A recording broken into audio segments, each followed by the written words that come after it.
कथेच्या अनुसार एक प्रलय होतो. म्हणजे प्रलय ते तुफासारखा असतो.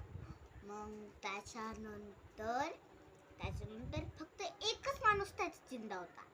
त्याचं नाव काय होतं माहितीये? अष्टक.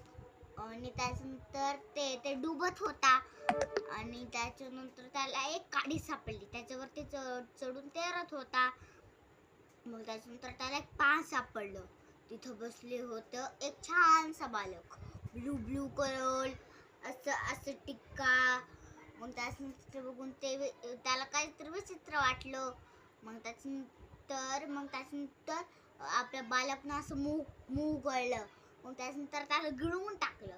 मग त्याच्यानंतर त्याच्या पोटात बघलं तर काय, जे प्रलय होतं ते पूर्ण पृथ्वी बनली होती. आणि त्याच्यानंतर बघलं झाडं, ऊन, नदी सगळं बरोबर होतं. मग त्याच्यानंतर परत बाहेर काढलं विष्णूनं. म्हणजे ते काय बालक नव्हते, काय साधारण बालक नव्हते, ते स्वयं भगवान विष्णू होते, चक्रगधा विष्णू. मग तुम्हाला हे व्हिडिओ आवडली असतील पौराणिक कथाच्या अनुसार, मग तुम्हाला प्लीज एक लाईक करून घ्या.